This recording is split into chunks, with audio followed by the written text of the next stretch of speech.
आतंकवाद को जड़ से ख़त्म करने के लिए और पाकिस्तान समर्थित आतंकवाद जो कई दशकों से हमको टारगेट किए हुए हैं, चाहे वो कश्मीर हो चाहे पंजाब हो, ये पूरी दुनिया जानते हैं और पूरा देश आतंकवाद से तंग आ चुका है। हम चाहते समाप्त हो और जो ताकतें पाकिस्तान के सरजमीन पे आतंकवाद को पनपाने का काम करती हैं, उनका सफाया होना बहुत ज़रूरी है। इसमें कोई दो राय नहीं है, इसमें कोई अलग अलग बात करने का मतलब नहीं बनता। सारे दल, पक्ष विपक्ष, पूरा देश एकजुट है और होना भी चाहिए। और हमारी सेना का जो प्रदर्शन रहा है ऑपरेशन सिंदूर में, जिस पराक्रम का परिचय उन्होंने दिया है, जिस मुस्तैदी से न सिर्फ भारत की रक्षा करी है लेकिन उन ठिकानों को ध्वस्त किया है जो आतंकवाद के नर्सरी थी, तो मैं समझता हूँ हमारी सेना को सलाम हमें करना चाहिए। और मैं तो कहता हूँ ना सिर्फ सैनिकों को, लेकिन उन सैनिकों के परिवारों को जिन्होंने अपने लोगों को हमारी रक्षा के लिए सरहद पर भेजा है, उन लोगों को मैं साधुवाद देता हूँ, उन परिजनों को। और पूरा देश गर्वान्वित महसूस करता है जब भारत की सेना देश की रक्षा के लिए सब कुछ कुर्बान करने के लिए तत्पर रहती है। और मुझे लगता है कि पूरी दुनिया में सबसे प्रोफेशनल आर्मी अगर कोई है तो भारत की है। लेकिन जिस प्रकार से युद्ध विराम किया गया, उसकी घोषणा एक तीसरे मुल्क के राष्ट्रपति करते हैं, ये अप्रत्याशित है। आज तक कभी ऐसा हुआ नहीं है। और क्योंकि पाकिस्तान ने सीज़ फायर की घोषणा की चंद घंटों बाद उसका वायलेशन किया, कश्मीर बॉर्डर पर लगातार मोटर बॉम्ब्स और फायरिंग करी, कई निहत्थे लोगों की, निर्दोष लोगों की जानें गई हैं।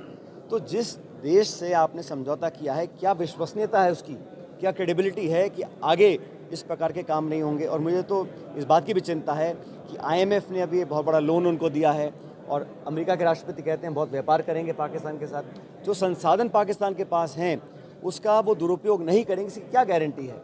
वो टेरर फंडिंग दोबारा चालू नहीं करेंगे, इसकी क्या गारंटी है। इसलिए सरकार को स्पष्ट करना चाहिए कि क्या आश्वासन उनको मिला है, क्योंकि हम लोग चर्चा करें आतंकवाद की और अमेरिका ने नया शगुफा छोड़ दिया है कश्मीर का। कश्मीर की तो चर्चा ही नहीं थी भाई, ये अलग अलग मुद्दे हैं और कश्मीर द्विपक्षीय मामला है। इसका अंतर्राष्ट्रीयकरण करना मैं समझता बड़ा दुर्भाग्यपूर्ण है, होना नहीं चाहिए। और मुझे लगता है कि अलग अलग देशों से जो आवाज़ें आ रही हैं उसमें कहीं ना कहीं भारत और पाकिस्तान को एक तराजू में तोलने का काम किया जा रहा है, जो बड़ा गलत है, क्योंकि कोई तुलना नहीं है। भारत की अर्थव्यवस्था पाकिस्तान से 11 गुना है, वो एक फेल्ड स्टेट है।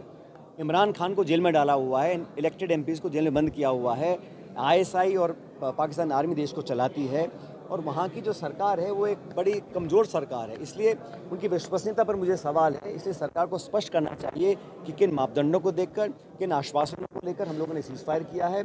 और अमेरिका का जो हस्तक्षेप रहा कश्मीर पर मध्यस्थता की वो बात कर रहे हैं, उसको सिरे से नकारना चाहिए। और विदेश मंत्रालय के कोई प्रवक्ता वक्तव्य दें, उसका कोई मतलब नहीं है। सबसे ऊंचे लेवल से ये खंडन आना चाहिए कि हमने व्यापार के लोभ में या डर से ये समझौता नहीं किया है। और राष्ट्रपति 3 बार बोला ट्रंप साहब ने कि मैंने ट्रेड का और व्यापार का डर या लालच दिखाकर ये संधि करवाई है, उसको नकारा जाना चाहिए। और मुझे लगता है कि पूरा देश एकजुट है। आपको याद होगा 22 अप्रैल को जब घटना घटी, सबसे पहले खरगे साहब ने प्रेस कॉन्फ्रेंस करके कहा हम सरकार के साथ हैं। और आज भी जहाँ तक देश की अखंडता, सुरक्षा और फौज की बात है, हम सब लोग एक थे और एक रहेंगे।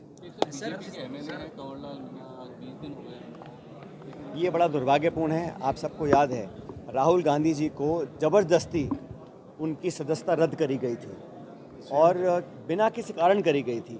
और इस मामले में जब सब कुछ स्पष्ट है, कोर्ट का आदेश आ चुका है, फिर जो माननीय स्पीकर महोदय हैं उस पर एक्शन क्यों नहीं ले रहे हैं। ये जो निष्पक्षता का प्रदर्शन होना चाहिए, चाहे वो बुढ़ाने जी का कार्यकाल हटाने की बात हो, कल हमारे अध्यक्ष गोविंद डोटासरा जी ने भी अपनी बात को रखा है, बिल्कुल सही कह रहे हैं कि इस प्रकार दो मापदंड नहीं हो सकते हैं। और कोर्ट का निर्णय है भाई, कोई पार्टी ने आरोप नहीं लगाया, कांग्रेस पार्टी ने। कोर्ट के निर्णय के बाद जो स्थापित मापदंड हैं उसके बावजूद भी आप इसको एक्शन नहीं ले रहे हैं, तो ये तो पक्षपातपूर्ण तरीका है। सरकार के दबाव में या पार्टी के दबाव में विधानसभा में काम हो रहा है, बिल्कुल गलत है, होना नहीं चाहिए। सर, शशि थरूर का कांग्रेस ने नाम ही लेकर पर सरकार कांग्रेस के लिए ऐसे मसले पर भी सियासत कर रही है सरकार। देखिए, इस पर जो कहना था पार्टी ने कह दिया है, लेकिन मुद्दा ये है कि जो डेलीगेशन जा रहे हैं ये दुनिया को बताएंगे कि पाकिस्तान ने किस प्रकार हम पर, अच्छा प्रमाण के साथ है ना, बम्बई में अटैक हुआ, पुलवामा में हुआ, पहलगाम में हुआ, तथ्यों के साथ, एविडेंस के साथ दुनिया को बताना बहुत ज़रूरी है। क्योंकि